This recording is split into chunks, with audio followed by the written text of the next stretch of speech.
Mr. Speaker, I am pleased to rise and speak to the budget. Many thanks are in order before I begin my remarks. As many members have stated in this House, we spend time away from our families in order to undertake our duties as MLAs. So that is where I shall start. My husband Jim and I have been married for 35 years this summer. We have 3 daughters together. He has been by my side through all my endeavours. Over 30 years in the media, 3 decades of volunteering in my community, and my time as a school board trustee. He was a big part of my election campaign, and he continues to clear the path so I am able to focus on my new role. Words cannot express my gratitude to him for his support.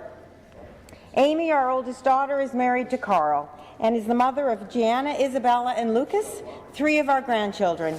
She is currently on maternity leave from her auditor position with Canada Revenue Agency and is a chartered professional accountant. Our middle daughter, Monique, and her husband, Aaron, are first-time parents of baby Sebastian, who was born last November. Monique is a lawyer and has spent the last couple of years as a litigator with the City of Saskatoon. Janelle, our youngest, is working in Saskatoon after completing a Master of Public Administration. Mr. Speaker, we are so pleased to welcome 2 grandsons, born 2 months apart, after a string of daughters and granddaughters.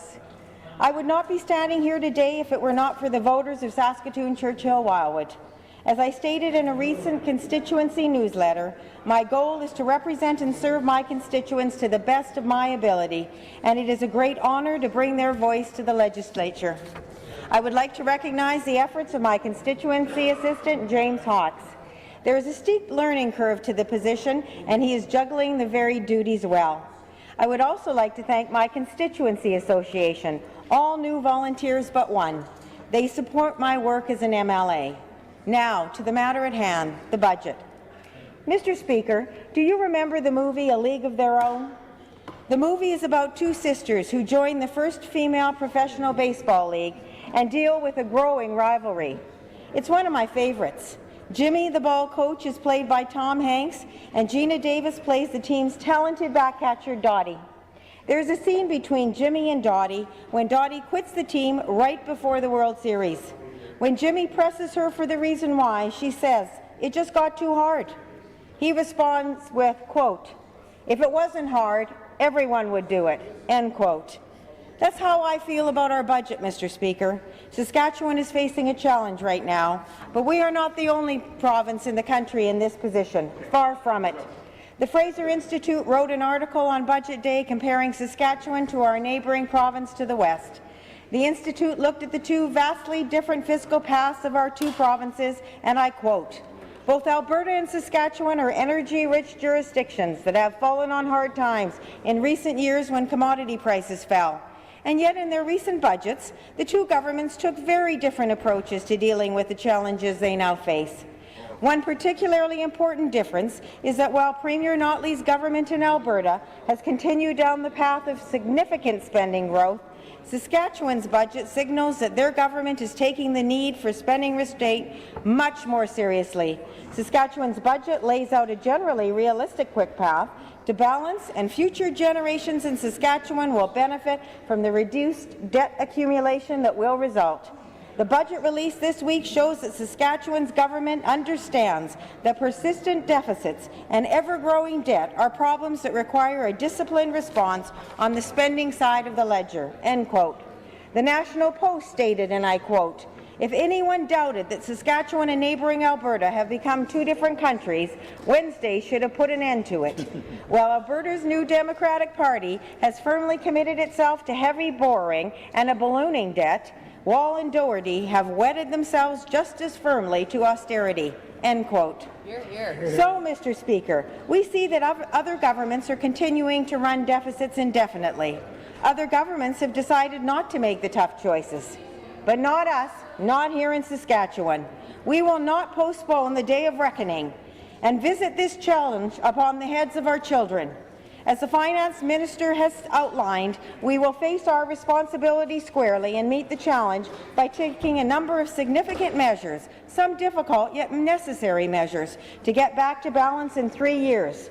If it wasn't hard, Mr. Speaker, everyone would do it. How do we find ourselves facing such a challenge, you ask? As the Premier explained in his pre-budget address, Despite our more diversified economy, we still had an over-reliance on non-renewable resource revenues, and those resource revenues dropped by over $1 billion in the 2014-15 budget year, and they have stayed that way. Mr. Speaker, that's 3 straight years of a dramatic decrease to resource revenue forecasts over $1.3 billion per year, mainly oil and potash prices. No one expected that. The resource sector slowdown led to a corporate tax revenue going down by hundreds of millions, depleting reserves in the rainy day fund.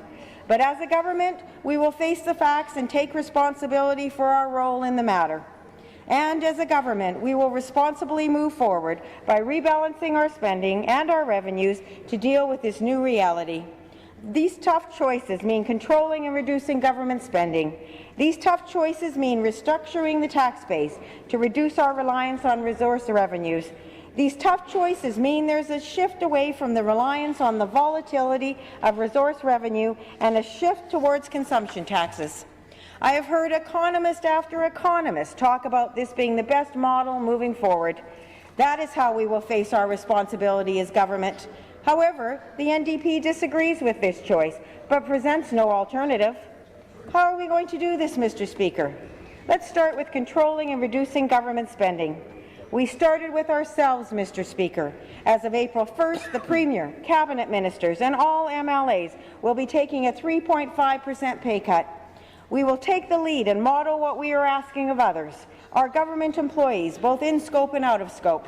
The fact is that government spends about $7 billion per year on public sector compensation, so reducing government spending on compensation by 3.5% needs to be part of the plan. Transformational change, Mr. Speaker, is to provide the best possible services to the people of this province at the lowest possible cost to taxpayers. Just like a business looks to address inefficiencies in its operations, we have addressed inefficiencies within government. Transformational change means moving us in a more efficient, more effective and responsible provincial economy.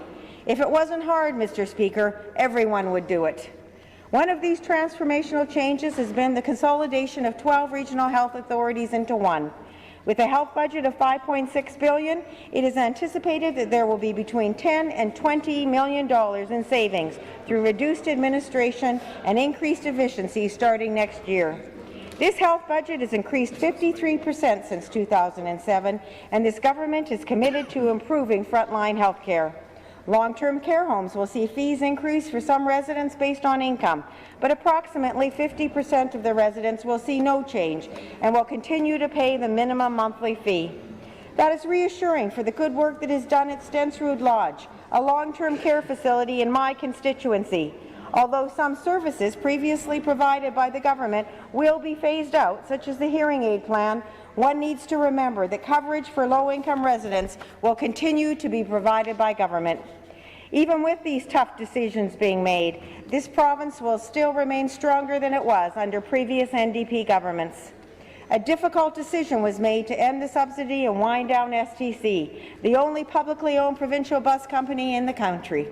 Ridership had declined dramatically, costs continued to escalate, and the per-passenger subsidy of $94 per passenger was no longer sustainable. Only 2 of the 27 routes are profitable, and ridership has declined by approximately 77% since 1980.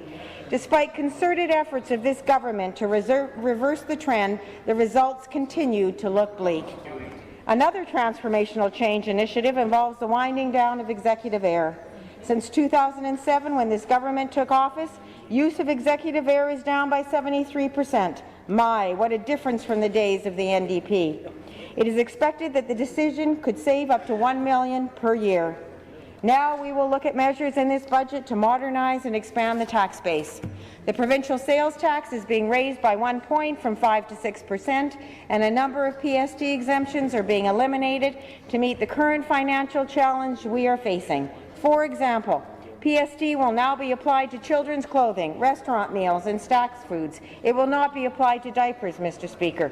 Even with the PST increase, Saskatchewan will have the lowest PST in the country among provinces with a PST.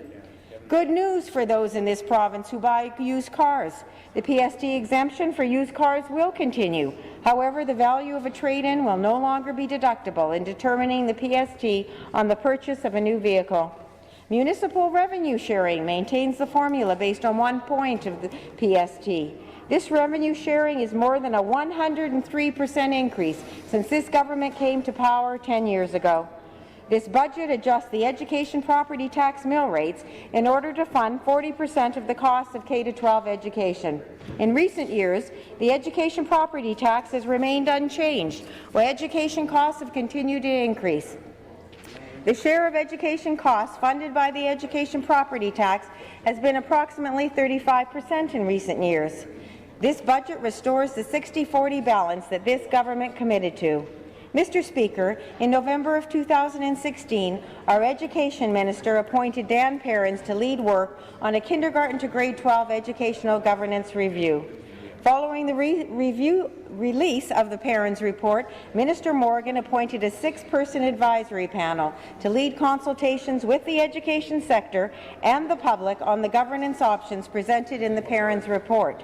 This panel met with more than 45 stakeholder groups and received more than 3,800 online submissions from residents of the province. There was strong public support during the consultations for publicly elected local trustees. As a former trustee with the Greater Saskatoon Catholic Board of Education for 13 years, I was pleased with this government's decision to accept the final report from the panel on education governance renewal. School boards will remain publicly elected in this province, and there will be no major school division boundary changes. We look forward to the 18 new joint-use schools opening in the fall of this year, including the 8 new schools in Saskatoon. The major renovations at Holy Cross High School and at Cole St. Matthew Elementary School in my constituency are complete. I would remind you, Mr. Speaker, this Saskatchewan Party government has built 40 new or replacement schools and has funded 25 major school renovations. This contrasts with the NDP, who closed 176 schools. There are over 750 more teachers employed in this province, while under the NDP from 2000 to 2007, the number of teachers dropped by 400. Those are the facts. I applaud this government's commitment to continue to support Saskatchewan's most vulnerable people, Mr. Speaker. There is an increase of $73 million, or 6.9%, to the budget of social services. The ministry's budget increases to $1.125 billion, the largest ever for social services in our province's history. The budget for child and family programs will increase by $13.4 million, and disability programs will see an increase of $2.3 million. The NDP claimed to be the champions of those most in need in our province, yet in the 16 years when they had the chance, they failed to deliver. Mr. Speaker, you have heard often the 3 priority areas of health, education and social services that make up nearly 3/4 of the total expense of government, or a combined $10.6 billion in this budget. But it bears repeating. This budget continues to invest in the programs and services that are valued by the people of Saskatchewan. Now to the 3rd area of focus in this budget, keeping the economy of Saskatchewan strong. All 3 personal income tax rates will be reduced by a ½ point in 2017 and another ½ point in 2019, and will save Saskatchewan taxpayers over $82 million in this budget year alone. Even with the PST increase in this budget, every resident of this province at every level of income will be paying significantly less in income tax and PST combined than they did in 2007 when the NDP were in power. Economists recommend this approach as income taxes have a greater negative effect on the economy than consumption taxes. People of this province will pay among the lowest income taxes in the country. They will keep more of their hard-earned money in their own pocket. Our government in the last 10 years has delivered the largest tax reductions in Saskatchewan's history. Mr. Speaker, the Minister of Finance also introduced reductions in the corporate income tax rates, a ½ point this year and another ½ point in July of 2019. When fully implemented, the corporate tax rate will move from 12% to 11%, making Saskatchewan's corporate tax rate and the taxes on manufacturing and processing the lowest in Canada. It will help us to continue to attract new investment, new jobs, and new opportunities to this province. Saskatchewan remains the 2nd lowest in the country for cost of living in all categories. Let us not forget that when this budget is fully implemented, Saskatchewan will be the only province in Canada with no carbon tax of any kind. As the country's greatest exporter per capita, a carbon tax will drive costs up, competitiveness down, and lead to job losses. We stand firmly opposed to the federal government's carbon tax plan. My constituency of Saskatoon, Churchill-Wildwood is said to be the oldest postal code in Canada in the area around Market Mall called the Nutana Suburban Centre. This area has the highest concentration of seniors per capita in the country, Mr. Speaker. The seniors in my constituency will benefit from funding increases to the personal care home benefit and the seniors income plan. Under this government, Mr. Speaker, there are 50 new long-term care facilities, while the NDP record is that they closed 1,200 long-term beds. Under this government, the seniors' income plan benefit has tripled. When the members opposite were in power, there was no increase to this benefit for 16 years. Mr. Speaker, it's not all gloom and doom as the NDP would have us believe. There is plenty to celebrate. There are signs of confidence in our economy, signs of renewal. There were 8,000 jobs created in this province from January to February of this year, the highest percentage rate increase among the provinces, and over half of the new jobs in Canada in that time period. Another noteworthy statistic is that Saskatchewan reached more than 1,000 in average weekly earnings in December of 2016, the highest average weekly earnings in the province's history. Through the innovation and determination of the people of this province and the efforts of our Premier, exports have increased by 62% since 2006. Our GDP has increased 25%. Our retail trade is up 61%, the highest growth in the country, and wholesale trade has seen a 90% increase, again leading the provinces. Our agriculture exports have increased a whopping 186%.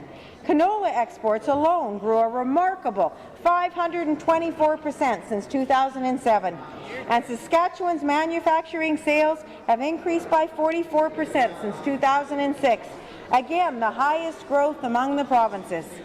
This exceptional growth doesn't happen by chance, Mr. Speaker.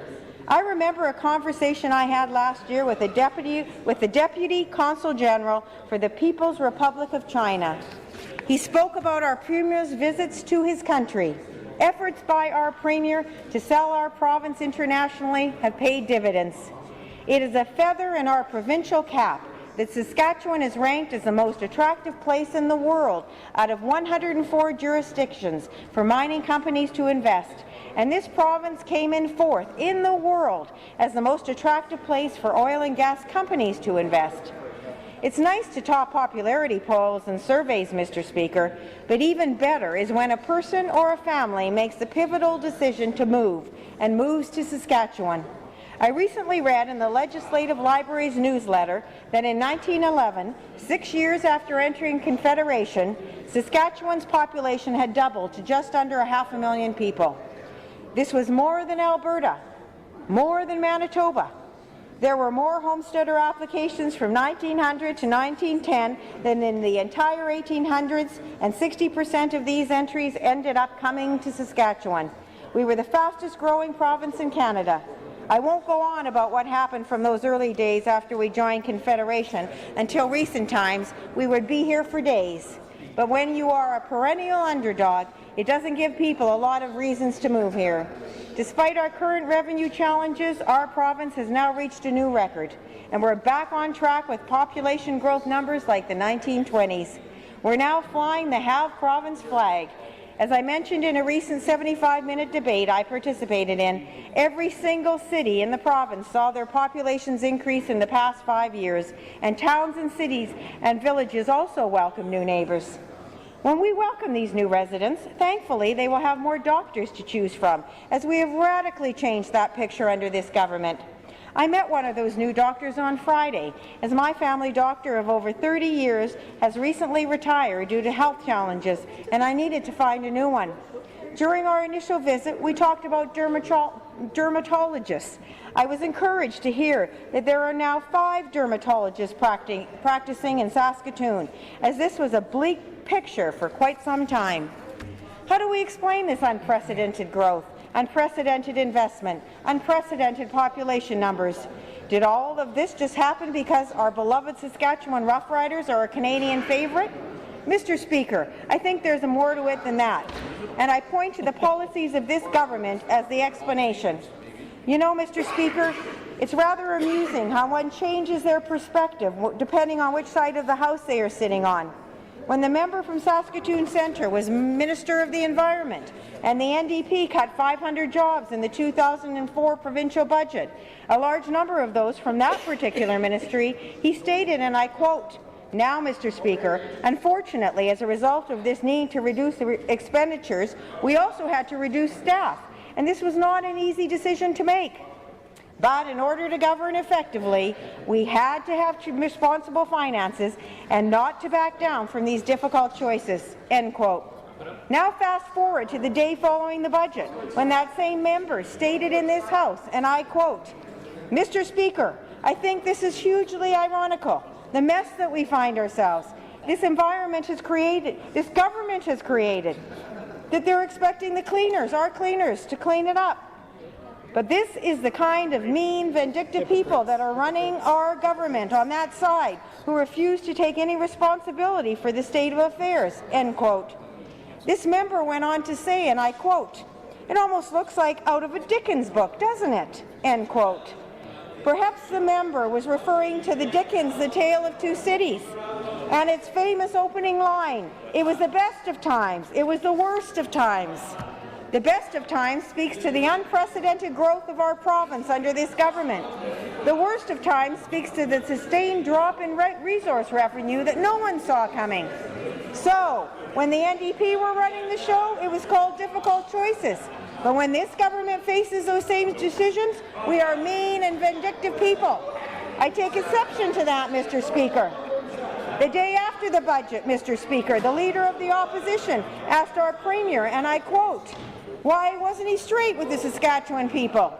It brought back memories of the last provincial election and the fact that the NDP made 18 election promises without accounting for the cost to Saskatchewan taxpayers, a $1 billion price tag for over 4 years to the people of this province, huge deficits that it would have not included the prolonged low commodity prices that we've encountered. Now who wasn't being straight? Mr. Speaker, there were many words of support for the approach that was taken by the Minister of Finance in this budget, and I will share but a few.